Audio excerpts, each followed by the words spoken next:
Allahumma salli ala nabiyyina Muhammad wa ala alihi wa ashabihi ajma'in. Bapak, saudara, ikhwan, akhwat fillah, dengan waktu yang sangat pendek ini kita akan membahas tentang kenapa perlu menata kalbu, kenapa perlu menata jiwa, kenapa perlu menata rohani. Karena hanya itu satu-satunya jalan untuk mencapai ma'rifatullah, mengenal Allah Ta'ala. Apakah saya kenal Allah? Apakah kita kenal Allah? Itu nanti ujungnya adalah ada pengakuan. Tapi saya kasih bocoran dulu. Diriwayatkan dari Abu Bakar As-Siddiq radhiyallahu ta'ala anhu, yang merupakan sahabat termulia. Apa kata beliau? Al-ilmu atau al-idrak, pengetahuan itu yang hakiki adalah ketika berhadapan dengan Allah, annaka tadri, kamu sadar, annaka la tadri, tudrik, kamu sadar, annaka la tudrik, kamu mengerti bahwa dirimu ternyata tidak bisa mengerti Allah dengan kecerdasan intelektualmu saja, apalagi dengan empirikmu mencari Allah dengan mata fisik, mencari Allah dengan kemampuan filsafat, mencari Allah dengan kemampuan IT apalagi. Seandainya masih ada lagi sekolah menemukan Allah, saya akan sekolah lagi, tapi udah nggak ada. Ya, udah nggak ada lagi. Seandainya Allah di satu tempat, saya akan berusaha mencarinya ke situ. Tapi masalahnya itu persoalan yang Allah sendiri membuatnya sangat rumit bagi sebagian orang, tapi justru sangat asik bagi orang yang lain. Makanya banyak orang mengeluhkan, Ustadz, Pak, Guru, kenapa khusyuk itu susah? Kenapa? Karena khusyuk itu dipikirkan jadi susah. Khusyuk tidak dipikirkan. Sama dengan cinta. Cinta kalau dipikirkan susah gak? Susah. Kok kenapa begitu? Karena khusyuk itu persoalan kalbu. Taruh ke kalbu. Kalau lapar bisa pakai kalbu gak selesainya? Lapar doang nih Pak, jadi kita lapar nih malam ini, ya udah deh ditata aja deh kalbunya. Bisa gak? Gak bisa. Terus langsung kenyang. Walaupun sekarang sudah ada terapi pernafasan yang bisa bikin kenyang. Kalau itu saya sudah dapat ilmunya lama itu ya. Dulu kita waktu kecil-kecil diajarkan, kalau kamu lapar, tempat jauh, misalnya kita senang hiking, maka bacalah isim ini, nama Allah ini. Nah, saya nggak kasih tahu ya, nama apa tuh. Ntar nggak mau makan lagi. Tapi bukan itu. Ketika ada persoalannya, persoalan akliyah, persoalan rasio, hadapi dengan rasio. Ketika itu persoalannya persoalan dalil nakli, dalil-dalil yang diriwayatkan dalam hadis, dalam sunnah, maka kita hadapi dengan itu. Persoalan fikih pakai fikih, persoalan akal pakai akal, kalbu pakai kalbu. Jadi kenapa susah? Ketika suatu persoalan dihadapi, diselesaikan bukan dengan jalannya. Nah, sekarang kita coba buka sedikit jalannya. Sebelumnya kita bahas Islam, iman, ihsan. Nah, di situ mulainya. Al-Islam, ilmu zahir, ilmu fikih, ilmu hukum. Maka dimulai dengan taharah bersuci. Dimulai dengan taharah bersuci. Namun tidak dibahas dalam fikih itu kaifiyatul khusyuk. Bagaimana cara khusyuk? Bagaimana kaifiyatu fi ladzati atau fi talazzuzi al-azkar ya? Bagaimana cara menikmati zikir? Enggak ada di situ.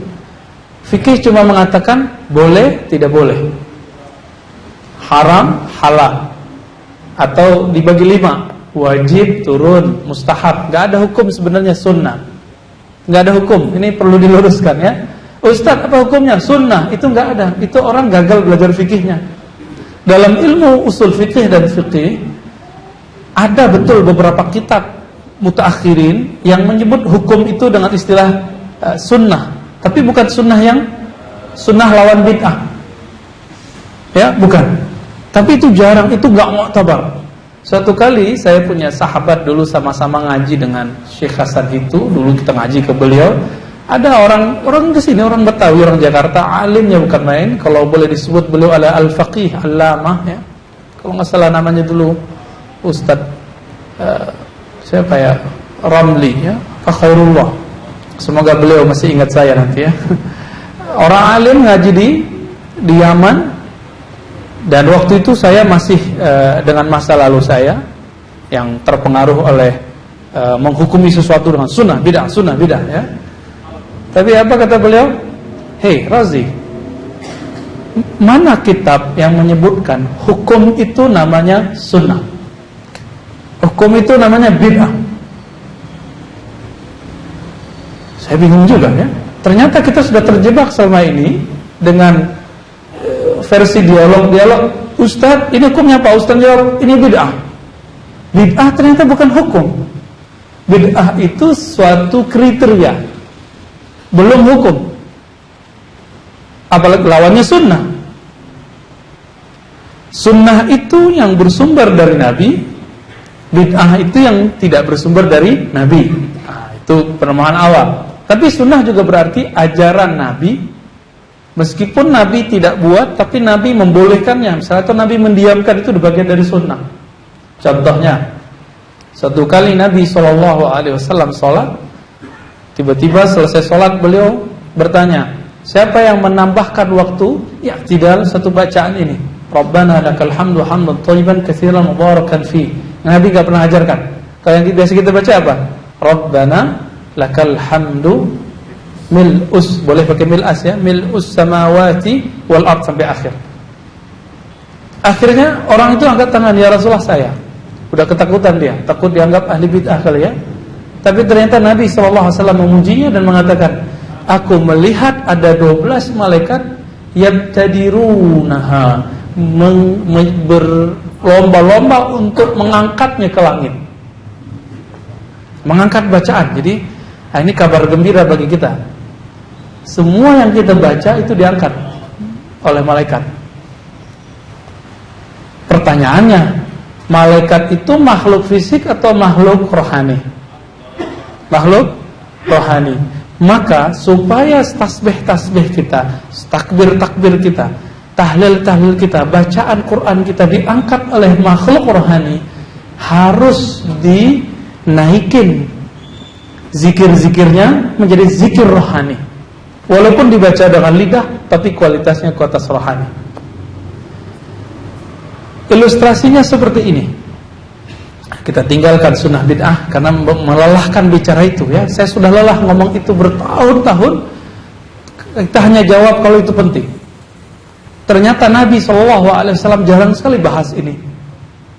Dakwah Nabi itu enggak, kalau ketemu orang terus langsung identifikasi ini wajah ahli bid'ah, enggak ada. Ya. Nabi kalau ketemu, bukan itu yang beliau lakukan. Apa kata beliau? Sebaik-baik muslim, sebaik-baik amal adalah engkau mengucapkan salam ala man arafta wa ala man lam ta'rif. Kepada orang yang kamu kenal, tidak kenal, kamu sama-sama membacakan salam kepadanya. Kenal atau tidak kenal. Maka orang-orang yang mulai identifikasi berdasarkan penampilan, wah ini kelompok gua nih, ya. Ini kelompok aneh nih. Ini kayaknya beda paham nih. Apalagi mulai ada taklim-taklim yang mengajarkan jangan duduk bersama orang yang beda paham, beda kajian sama kita. Itu udah nggak pakai kolbu itu. Udah nggak pakai kolbu. Apalagi yang mengatakan ditulis di bukunya. Ditulis di bukunya. Judul bukunya Aqidah Ahlus Sunnah. Ternyata isinya ajaran ahli bid'ah. Ditulis di footnote lagi. Apa kata dia? Harus melakukan hijr. Hijr itu artinya isolasi, tidak menyapa, tidak membalas salam, tidak duduk bersama orang yang ahli bid'ah. Auzubillah min dzalik. Dan salah satu ahli bid'ah yang dia contohkan di buku-bukunya yang lain adalah hal-hal yang sangat sepele. Sepele, Pak. Contohnya apa? Kunut itu bid'ah atau tidak? Gak nyambung kan? Gak nyambung. Jika itu yang dikembangkan, maka misi Rasulullah SAW tidak sampai kepada orang ini. Apa kata Nabi? Man ahsanu qawlan mimman da'a ilallah. Ya. Siapa yang lebih baik, lebih mulia daripada orang yang mengajak kepada Allah, kepada Allah, bukan kemudian malah menjadi perdebatan-perdebatan seperti ini. Bapak salamakan Allah. Satu kali ada teman saya baca salawat. Dia kalau baca salawat pasti kalimatnya begini, Allahumma sholli ala Sayyidina Muhammad. Langsung nangis. Yang satu lagi kesel dia, pakai Sayyidina itu bid'ah. Teman kita baru 3 kali baca salawat dan nangis, dia masih mikir, ini bid'ah ini. Coba lihat, 2 orang beramal, satu pakai kolbu, satu pakai pikiran. Hasilnya beda. Yang pertama, Allahumma sholli ala Sayyidina Muhammad. Ya Allah, sampaikan salamku, salam rinduku kepada kekasihku Nabi Muhammad sallallahu alaihi wasallam. Itulah salawatnya para sahabat. Abu Hurairah menyebut Nabi dengan sebutan Khalili. Khalili artinya kekasihku, my love.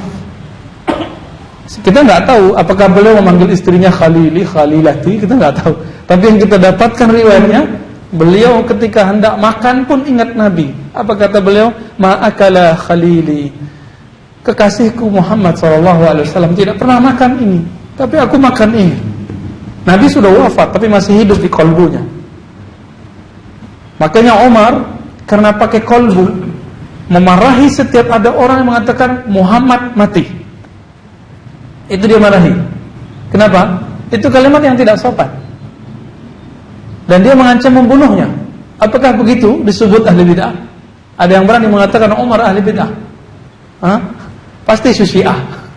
Pasti itu kelompok yang menyimpang. Pasti itu kelompok yang disebut Rafidah. Orang-orang yang membenci para sahabat-sahabat kekasih Rasulullah sallallahu alaihi wasallam. Bapak saudara yang mulakan Allah. Jadi ini kajian sebenarnya pengantar kitab Mukhtasar Minhajul Qasidin, karya Imam Ibnu Qudamah, meringkas dari kitab Imam Ibnul Jauzi. Ibnul Jauzi meringkas kitab Imam Ghazali Ihya-Ulumuddin. Siapa ini mereka bertiga ini? Kita mulai dari yang belakang, yang pertama tadi kita sebut, Imam Ibnu Qudamah. Imam Ibnu Qudamah ini imam bermazhab Hanbali. Hanbali itu cikal bakal ini munculnya Salafi. Jadi ternyata masa lalu Salafi itu punya tokoh sufi, ahli hadis. Siapa dia? Ibnu Qudamah. Ternyata keluarga Ibnu Qudamah ini pernah belajar kepada Imam Abdul Qadir Jilani. Ibnu Qudamah yang pengarang kitab Al-Mughni, ya. Misalnya, ini beda orang ini ya. Ibnu Qudamah yang ini dengan yang itu. Beliau bersama dengan Imam Ibnul Jauzi ngaji kepada Al-Imam Abdul Qadir Jilani. Siapa itu? Pendiri Thariqah Qadiriyah. Ya? Thariqah Qadiriyah. Berapa hari mereka ngaji? Cuma 40 hari. Ternyata Imam Abdul Qadir Jilani wafat. 2 imam ini imam Salafi, imam Ahlus Sunnah, imam Ahli Hadis. Ternyata belajar kepada seorang pendiri Thariqah Sufiyah. Orang ini berdua punya muridnya itu adalah gurunya Syekh yang bergelar Syekhul Islam Ibnu Taimiyah. Makanya Ibnu Taimiyah tidak anti dengan apa yang disebut dengan tasawuf, tarekat. Itu dia nggak anti. Dia cuma anti jika tasawufnya itu bertentangan dengan akidah Ahlus Sunnah versi dia. Karena akidah Ahlus Sunnah itu manhajnya ada beberapa. Dia membangun sebuah inovasi baru, membantah kajian sifat 20 Allah wujud qidam baqa. Dia buat metode baru namanya at-tauhid as-salasah, ya, usulus salasah. 3 tauhid, rububiyah, asma wa sifat. Itu gak pernah ada di zaman sebelumnya secara manhaj, secara materialnya gak ada. Baru yang buat Ibnu Taimiyah, melahirkannya. Namun secara maknawi, istiqra'i kata mereka ini mungkin ada. Wallahu a'lam, ya. Nanti kita bahas di waktu yang luas insyaallah.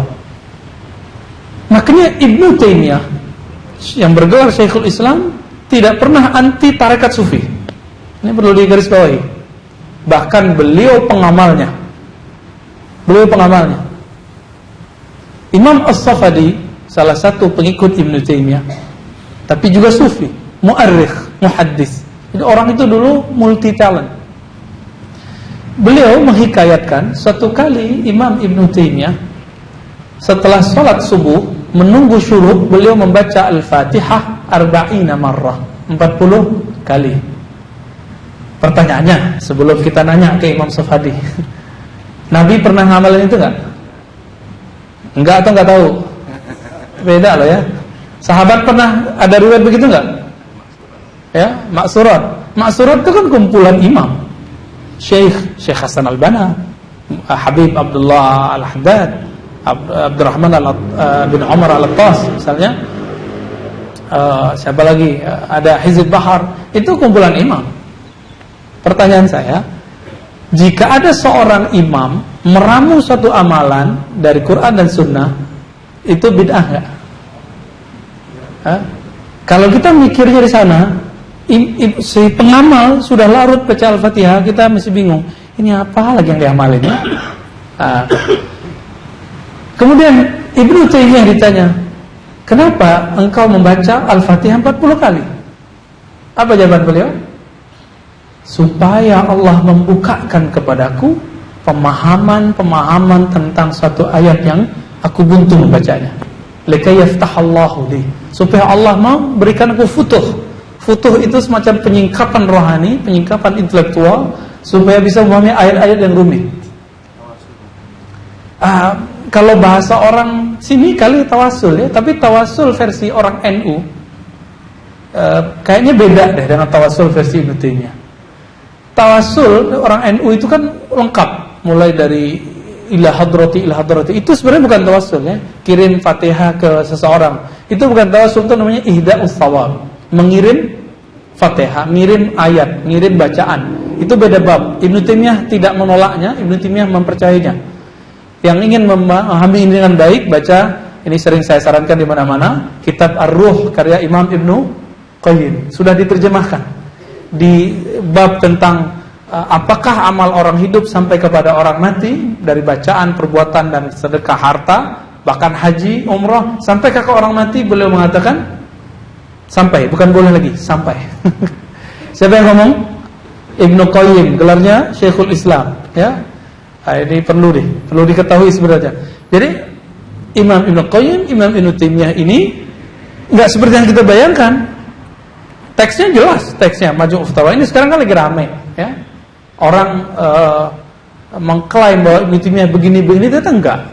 Teksnya banyak yang menyebutkan yang berbeda dengan apa yang kita kira. Ibnu Taimiyah ini berguru kepada gurunya ini beberapa ya, dan merupakan murid-murid dari Ibnu Qudamah dan Ibnu Jauzi. Ibnu Jauzi berguru kepada Abdul Qadir Jilani. Maka jangan heran orang seperti Ibnu Taimiyah, Imam Salafi, beda dengan, mohon maaf, Salafi hari ini. Beliau suka wirid. Habis sholat duduk dulu, bukan langsung terbang gitu ya. Yang meriwayatkan siapa? Muridnya Imam Safadi. Ini lucu ya, ngambil saf depan, set, di belakang imam lagi ya.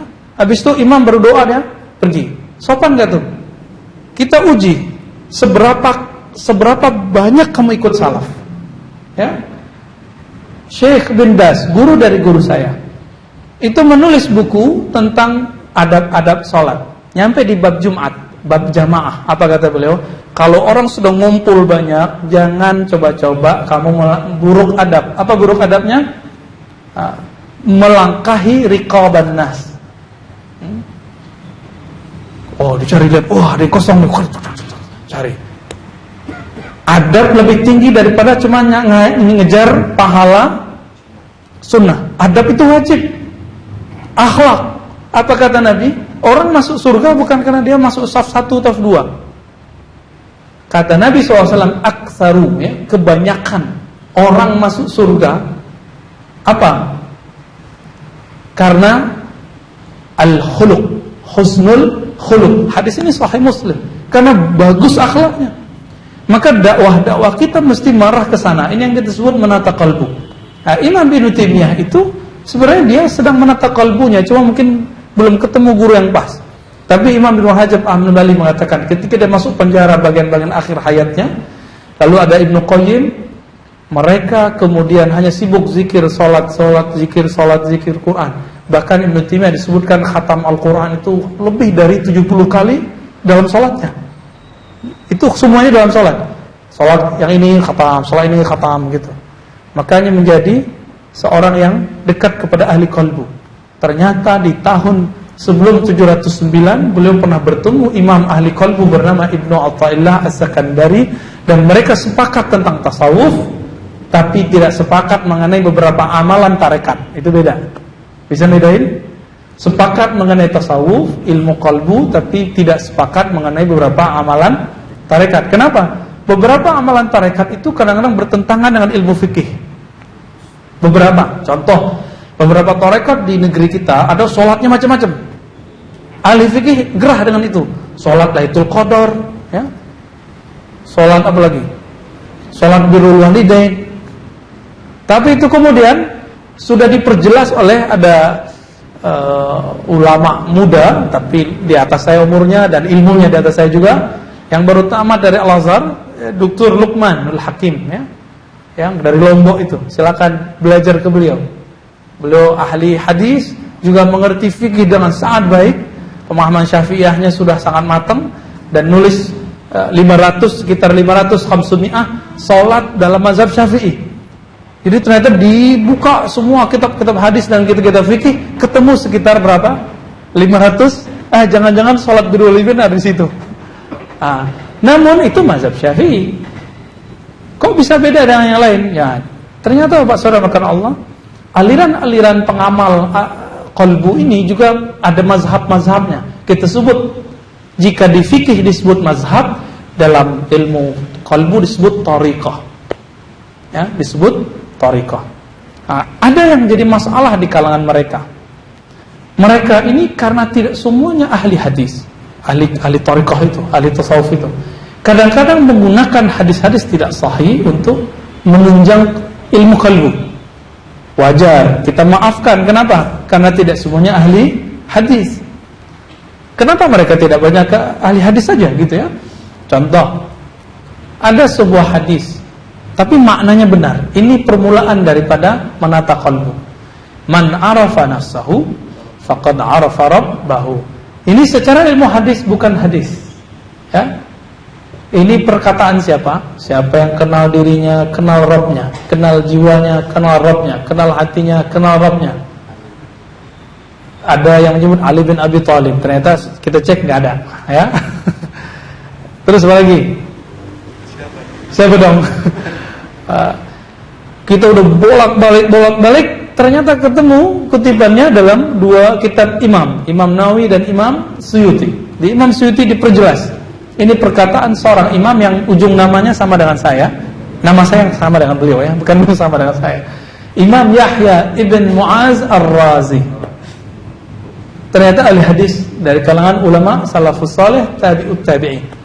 Yahya bin Mu'az Ar-Razi, beliau ini ulama qalbu, ahli riwayat, suka mengatakan kalimat-kalimat yang unik. Salah satu kalimat yang unik adalah man arafa nafsahu faqad arafa rabbahu. Siapa yang kenal dirinya, maka akan kenal Rabbnya. Kalimat ini, kata Imam Nawawi, kalimatnya benar, tapi jika disebut perkataan Nabi tidak benar. Loh, kok ada begitu? Ya, banyak hadis palsu itu isinya benar, tapi jika kita katakan hadis Nabi, itu jadi nggak benar. Contoh, an-nazafatu minal iman. Tuh, dicontohin tuh ya. Kebersihan bagian dari iman. Itu hadis nggak? Enggak. Itu mahfuzat. Mahfuzat apa arti mahfuzat? Petatah Arab. Hadisnya mana? At-tuhur syatrul iman. Kesucian itu separuh iman. Itu baru ada hadisnya. Barangkali ini penjelasan hadis, dikira itu hadis. Selevel Imam Ghazali masih kena, coba. Apalagi yang bukan Ghazali, ya. Makanya orang-orang nggak paham yang buruk adab terus ngejek Imam Ghazali. Imam Ghazali itu hidup di zaman yang bukan, nggak ada digital. Kitab-kitab belum dicetak, nggak bisa di copy paste, copy pas, ya, begitu ya, salin. Kita kan begitu. Sekarang orang sampai S3 itu begitu modelnya, ya. Makanya tadi saya mau nulis disertasi dalam bahasa Arab, kata dosen saya, gak usah, Karena kalau pakai bahasa Arab bahaya. Gampang mencapai Pak. Sekarang sudah banyak aplikasi dalam bahasa Arab, tinggal copy. Maka kalau ada orang yang disertasi Arabnya tebel, kita curiga. Copy paste itu ya. Tapi enggak selalu ya. Imam seperti Imam Ghazali bisa keliru, tapi jangan salah, dia sudah mengkoleksi puluhan ribu hadis dan wafat Sahih Bukhari di dadanya. Ya. Saya kalau ada orang nanya hadis, apakah saya tahu langsung hadisnya? Walaupun sudah lebih dari 10 tahun mengkaji hadis sampai hari ini, tetap ada hadis yang saya nggak tahu. Kenapa? Meskipun sudah ada Google, justru itu memudahkan. Ada aplikasi ini, kalau nggak tahu cara ngeceknya bisa kacau. Imam Ghazali hidup di zaman yang nggak ada itu, bisa ngumpulin hadis 10 ribuan. Yang ditulis di Ihya Ulumuddin sekitar 5.000, kurang dikit. Belum lagi kaul-kaul asar ulama, kalau dikumpulkan lebih dari 10.000. Nggak ada Google, nggak ada buku cetak, nggak ada komputer canggih kata orang. Lalu ketemu hadis palsu. Orang yang nggak paham, dia mengira Ghazali ini bego gitu. Ghazali ini jahil, Ghazali ini ahli bid'ah, suka hadis palsu, doyan nama hadis-hadis kadzab. Apakah begitu? Enggak, ya, enggak begitu. Yang ngomong itu ternyata bisa dipastikan dia belum selesai baca Sahih Bukhari. Biasanya, jarang ya, 1-2 paling. Apalagi baca Ihya Ulumuddin. Paling dia baca karya orang tentang Ihya Ulumuddin. Saya karena mendengar begitu langsung teliti bukunya, ketemu sekira 300-an hadis. Emang hadisnya palsu. Kalau hadisnya ada 5.000, buang 3.000, jadi berapa? 4.700 masih bisa dipakai. Sahih, Hasan dan Dhaif masih bisa dipakai. Yang palsu buang. Ya. Kenapa kita nggak begitu? Karena kita nggak baca, itu aja problemnya. Jadi siapa yang coba-coba ngejek Imam Ghazali berhadapan sama kita? Ya. Kita mewarisi ilmu Imam Ghazali dan kita menganggap seperti Syekh Al-Buti mengatakan, Zafrul Ghazali, kuku Imam Ghazali lebih afdal daripada Al-Buti. Al-Buti itu ayah dari guru saya. Saya berguru ke anaknya Syekh Taufik Al-Buti. Jika ayahnya yang kealimannya di atas kita jauh, yang sering debat sama Syekh Albani dulu, ya, makanya Syekh Albani gak tahan tuh ya di Suriah. Udah debat terus sama ulama Suriah, salah satunya Syekh Al-Buti. Menilai dirinya tidak lebih baik daripada Imam Al-Ghazali. Bahkan kuku Ghazali lebih baik daripada dirinya. Saya setelah baca karya Imam Syekh Al-Buti, saya menganggap ya Allah, kukunya Syekh Al-Buti lebih baik daripada Ar-Razi. Antum bisa bayangkan. Ya. Lalu karena keilmuan itu rapuh sedikit, kita nggak akan tolak Imam Ghazali. Oke, kembali ke yang tadi. Jadi hadis man arafa nafsahu faqad arafa rabbahu itu bukan hadis. Namun ada satu bab. Ada nama imamnya Al-Imam Ibn Arabi. Imam ini ahli hadis, tapi orang-orang yang benci tasawuf akan menyerang beliau sehingga berhasil. Lalu menukil teks-teks yang tidak berasal dari beliau untuk mengatakan Ibn Arabi adalah orang-orang yang seperti Syekh Siti Jenar. Ternyata Syekh Siti Jenar pun beritanya nggak benar. Berita orang mengenai Syekh Siti Jenar nggak benar juga. Jadi ternyata dari dulu Syekh kami, Syekh Badid Said Al-Laham mengatakan ahli hadis dulu, ulama-ulama dulu, ketika berbicara ilmu hakikat ma'rifatullah, ilmu tasawuf, ilmu qalbu, mereka punya risiko. Apa risikonya? Hoax. Orang-orang nanti akan buat cerita palsu tentang beliau. Ghazali korban. Yang paling parah Ibn Arabi. Maka Salafal Ibn Taimiyah mengkafirkannya. Salafal Ibn Taimiyah mengkafirkannya, bayangkan. Tapi Imam Subki tidak. Imam Subki justru mengatakan Ibn Taimiyah yang keliru. Ibn Taimiyah mengatakan yang ragu tentang kekufuran Ibn Arabi dia kafir. Tuh, bayangkan bagaimana orang-orang itu emosional dalam beragama. Imam ini simbol ulama-ulama ahli qalbu. Menulis kitab yang ajib, judulnya Al-Futuhat Al-Makkiyah. Tapi kitab itu disisipkan oleh beberapa orang bahwa Ibn Arabi mengatakan hal-hal yang tidak pantas tentang Allah. Apa itu? Bersatu, manunggaling, kaulo gusti, agak gitu-gitu ya. Bersatu dengan Allah. Ternyata nggak ada. Ibnu Taimiyah sendiri nggak konsisten ketika mengkritisi Ibnu Arabi. Nah, ini nggak jadi menata kolbu nih ya. Baru ilmu tentang menata kolbu atau ilmu tentang orang-orang yang menata kolbu, baru orang-orangnya, tokoh-tokohnya.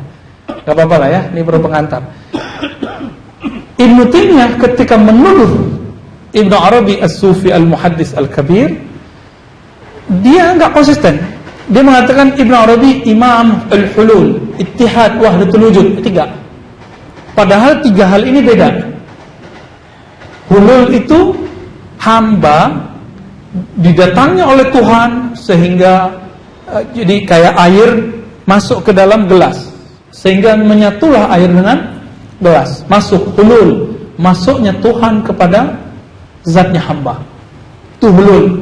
Kalau ittihad, hamba naik kemudian nyatu kepada Tuhan. Kalau wahdatul wujud, tidak ada hamba, tidak ada Tuhan, yang ada cuma Allah. Tiada dia, tiada kamu, tiada aku, yang ada cuma dia. Maka aku adalah dia. Tuh kacau lagi kan? Saya udah cek, satu pun tidak ada teks Imam Ibnu Arabi di Futuhat Makkiyah, ada 9 jilid yang menyebut tentang ajaran itu. Justru beliau anti dengan itu. Apa kata beliau?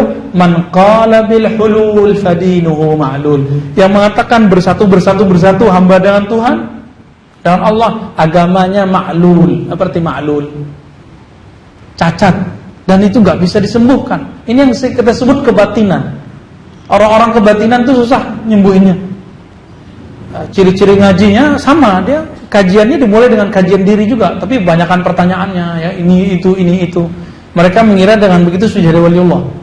Satu kali terjadi dialog saya dengan seseorang yang dia membuat filosofi namanya rukun 13. Bukan rukun 13 sholat. Apa kata dia? Kau faham ini, kau jadi wali. Ya, pas saya cek, ini aku udah tahu dari dulu. Berarti aku udah jadi wali dari dulu. Enggak jadi wali, paling jadi wali murid. Cuma paham di akal, enggak jadi wali. Kewalian itu maqam qalbu, bukan maqam akal ya. Apa salah makan Allah? Imam Ibnu Arabi ini bermimpi dalam Futuhat Makkiyah, dia mengatakan, aku bermimpi ketemu Nabi sallallahu alaihi wasallam. Nah, mimpi ini ternyata di hadis Muslim dikatakan, hadis Sahih Muslim, sisa-sisa kabar gembira, hiburan nubuat dari Nabi. Apa? Ar-ru'ya as-salihah, mimpi yang indah. Mimpi yang paling indah adalah bertemu Rasulullah. Dan Nabi mengatakan, hadis Sahih Bukhari, Muslim, Tirmizi, dan banyak sekali, man ra'ani fil manam faqad ra'ani. Yang mimpi ketemu aku dalam tidurnya betul-betul melihatku. Ibnu Arabi sadar dia, ini mimpi pasti benar. Maka di dalam mimpinya dia bertanya kepada Rasulullah, ya Rasulullah, saya belajar hadis dan orang-orang ahli hadis sekitar saya mengatakan, man arafa nafsahu faqad arafa rabbahu. Siapa kenal dirinya, kenal Rabbnya. Itu bukan perkataan engkau. Benarkah begitu? Nah, ini metodenya agak aneh nih, unik kan? Dulu gak ada Google soalnya ya. Jadi Google ini Google Kolbu. Apa kata Nabi dalam mimpinya? Nah, itu perkataanku. Lalu dia bangun. Secara ilmu hadis tetap itu bukan hadis Nabi. Man arafa nafsahu bukan arafa, bukan hadis Nabi. Tapi Ibnu Arabi punya adab kepada Rasulullah. Apa adabnya? Dia telah mendengar Nabi, dan Nabi mengatakan, siapa yang melihatku dalam mimpi, dia betul-betul melihatku. Ra'al haq, dia melihat kebenaran. Maka setiap kali dia nulis man arafa nafsahu, dia tulis qala Rasulullah. Itu sama dengan bedanya, dia sayangnya cuma menyebutkan di satu tempat. Beda dengan Al-Baihaqi. Imam Al-Baihaqi dalam kitab Syu'abul Iman, ketika membahas hadis-hadis yang ditemukan dalam mimpi, dia menyebutkan, berkata fulan, ra'aitun nabiyya SAW fil manam, aku bertemu Nabi dalam tidur. Berkata. Itu kita sebut hadis manamiyah, hadis-hadis mimpi. Hadis-hadis mimpi bukanlah hadis yang kita maksud dalam ilmu hadis. Jadi nggak boleh dijadikan dalil. Kalau ada orang punya pengalaman itu cukup adab dia. Tapi itulah musibah kemudian kepada Ibnu Arabi, sehingga orang mengira dia tidak ahli hadis. Saya sudah cek, saya punya sanad Sahih Imam Sunan Tirmizi, Al-Jami' As-Sahih Imam Tirmizi. dari jalur Sayyid Muhammad Alawi Al-Maliki. Jadi kita ngambil dari murid-muridnya. Sayyid Muhammad Alawi Al-Maliki dalam kitab At-Tali' As-Sa'id menulis dalam sanadnya dari jalur Imam Ibnu Arabi, ahli hadis ternyata. Nyampe ke Imam Tirmizi, nyampe kepada Rasulullah sallallahu alaihi wasallam. Saya khawatir orang-orang yang sekarang mengatakan Ibnu Arabi ini kafir, zindik, sufi. Dia adalah sufi kecuali zindik. Itu kan ada kan yang ngomong gitu? Tahu enggak siapa orangnya? Cari tahu ya. Dia adalah tasawuf kecuali kezindikan. Dia ngomong begitu. Dia adalah sufi kecuali dia seorang yang zindik. Dan kayaknya dia bahagia ngomong gitu. Orang-orang ini bahagia setiap kali mengatakan kalimat-kalimat kebencian di lidahnya. Kebahagiaannya adalah ketika ketemu yang busuk-busuk itu. Zindik itu kalimat kebusukan. Bedanya kalau busuk di hidung baunya ada. Kalau busuk di lidah didengar gak enak. Enak gak ngomong orang zindik, sesat? Kita enak gak? Gak enak. Tapi dia ngomong begitu. Dan dijadikan itu di atas mimbar-mimbar yang suci. Ya, saya khawatir orang itu gak punya silsilah keilmuan kepada Rasulullah seperti Imam Ibn Arabi. Bapak salamatkan Allah. Jadi ahli-ahli qalbu dulu itu mereka ahli zikir, ahli fikir, ahli hadis. Maka dulu disebut al-muhaddis as-sufi. Ya, al-muhaddis ahli hadis lagi sufi, juga seorang sufi. Siapa lagi? Imam Ibnu Asakir, Imam As-Subki. Banyak sekali ya. Terlepas dari itu, apa kata mereka ini penutup kajian kita? Man arafa nafsahu faqad arafa rabbahu. Siapa yang kenal Rabb dirinya, maka kenal Rabbnya. Jadi, kalau kita mau kenal Allah lewat buku, itu cuma ada teori falsafah, teori-teori. Mau itu sifat 20, mau itu pakai tauhid yang 3, sama. Itu semua teori. Kalau masih berteori memikirkan Allah, saya jamin lelah, capek. Apalagi kalau sudah meyakini di mana Allah. Ya salam, kamu akan capek sampai akhir hayatmu. Akan lelah sampai matimu. Kenapa? Kalau seandainya Allah itu bertempat, tentu dari dulu sudah bisa ditemukan. Karena apalagi disebut di langit. Dan Allah menantang fanfudhu ya, dalam Al-Quran. Jika kamu sanggup untuk menembus langit, fanfudhu, maka tembuslah. Seandainya Allah di tempat, tentu Allah bisa dikejar. Mereka mau coba-coba mikirkan Allah. Coba buang itu semua. Kajian-kajian mengenai itu ditaruh dulu deh ya. Itu ada pembahasan khususnya. Sekarang siapa yang kenal dirinya? Kenal dirinya dengan apa? Kalau kita coba ingat-ingat, ternyata kita nggak bisa ingat Allah, toh? Ada yang bisa ingat Allah nggak? Ada yang ingat zat Allah seperti apa? Ada yang ingat nggak? Ada yang ingat Pak? Seperti apa Pak wajah Allah Pak? Ya, nggak ada yang ingat. Oke, nggak usah, itu jauh sekali. Ada yang ingat waktu dulu di dalam air ketuban, di rahim ibunya? Ada yang ingat? Waktu lagi keluar dari rahim ibunya, ada yang ingat? Setahun, 2 tahun pertama ada yang ingat? Tidak ada yang ingat. Bagaimana mungkin dia bisa mengingat kejadian-kejadian sebelumnya? Sedangkan bertemu Allah, alastu bi rabbikum, bukankah aku Rabb kamu? Dan mereka semua mengatakan, bala syahidna, kami menyaksikan engkau ya Allah. Itu terjadi sebelum ditiupkan roh, sebelum kita masuk ke alam janin, sebelum kita masuk ke alam fana ini, alam dunia ini. Hari ini kita tidak ada yang ingat bagaimana kita dulu di alam rahim. Kemudian tidak ada yang ingat 1 tahun, 2 tahun pertama. Bagaimana mengingat sebelumnya? Kenapa? Karena kita ingatnya pakai ini. Tapi gak usah khawatir Bapak Ibu ya. Allah itu diingat bukan pakai ini. Allah itu diingat pakai qalbu. Karena qalbu itu dulu yang pernah bertemu Allah. Nama lain dari qalbu ruh. Nama lainnya akal. Nama lainnya nafs.